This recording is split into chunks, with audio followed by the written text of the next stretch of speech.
Okay, this video is going to go through how to manipulate data. So to manipulate data, I'm going to use two similar tables that I've used in a previous exercise.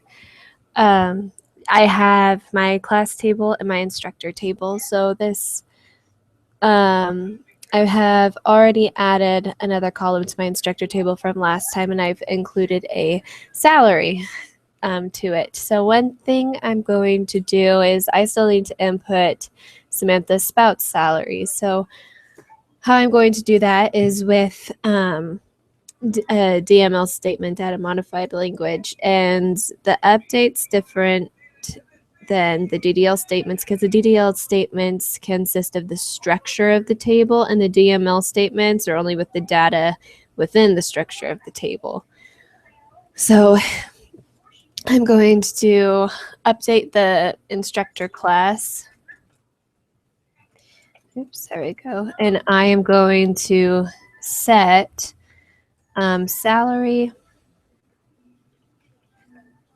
equal to, let's say we have 40, 45, 40. Let's say she's not really teaching a class right now. So maybe we could just say she's kind of just substituting. So we'll say she makes 20,000 a year or something like that.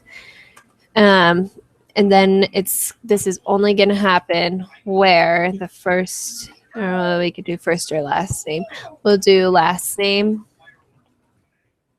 is equal to Spout. Now the thing with this is when you type in the last name Spout, it has to look exactly like the value is inserted in the column. You cannot have all uppercase or all lowercase. It has to be a capital S and all the rest lowercase in order for this to work.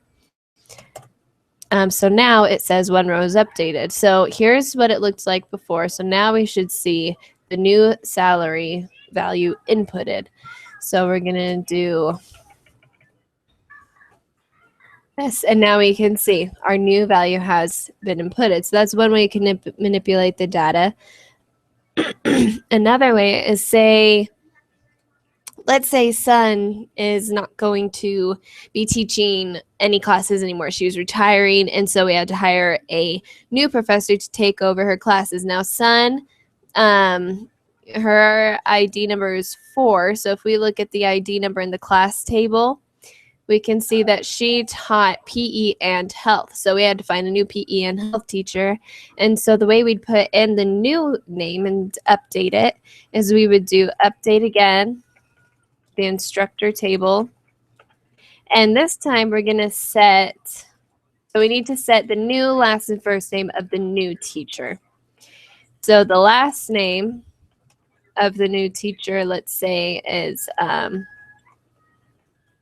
Lewis.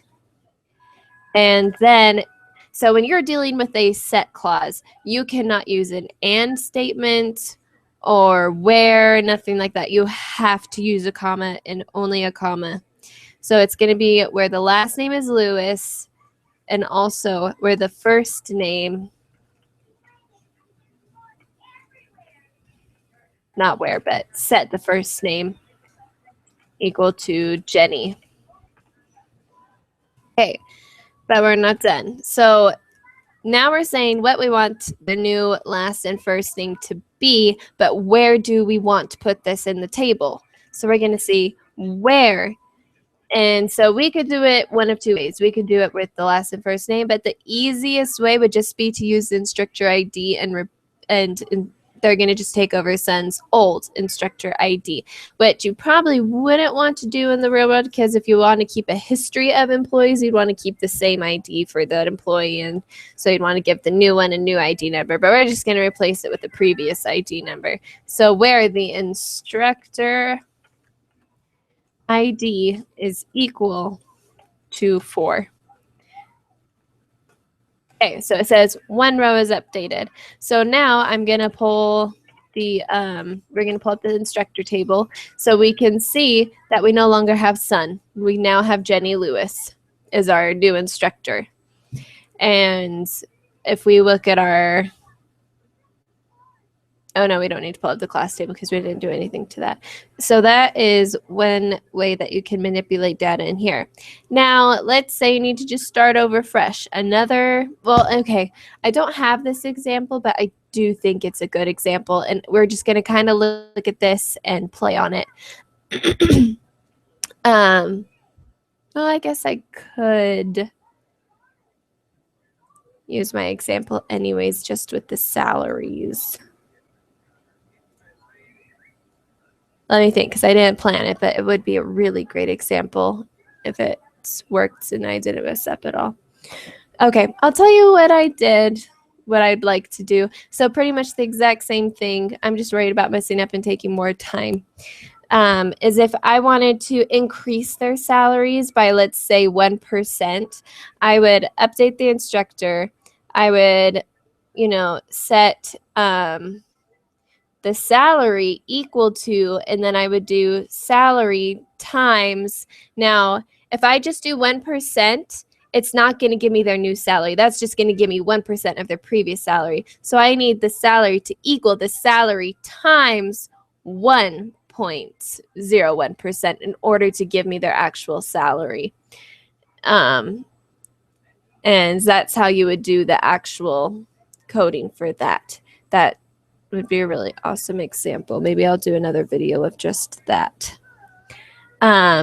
Anyways, and then one last thing that's super easy is you can delete all the data from the table. So say you messed up manipulating it and you just want to start completely over. What you would do is just simply delete from instructors. Now what this would do, I'm kind of hesitant to delete it all because I have to type it all back in. We'll do it anyways. Instructors, not instructor. Sorry. Vice versa. Okay, so delete from instructor. It's going to delete.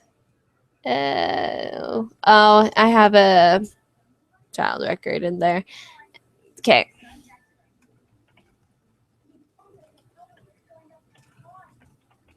There. Sorry, I have a foreign key in that one. Anyways, so I have now deleted all of the data that was in my class table. So if I was to select from class, you can see no rows are selected. However, the structure of my class table is still there because what I use, the delete, is a data modified language, and that only modifies the data and the structure, not the structure itself. So if I wanted to describe the table class, you can see I still have my class ID, class name, credit hours, and instructor ID columns with their variable types and whether they're null or not null.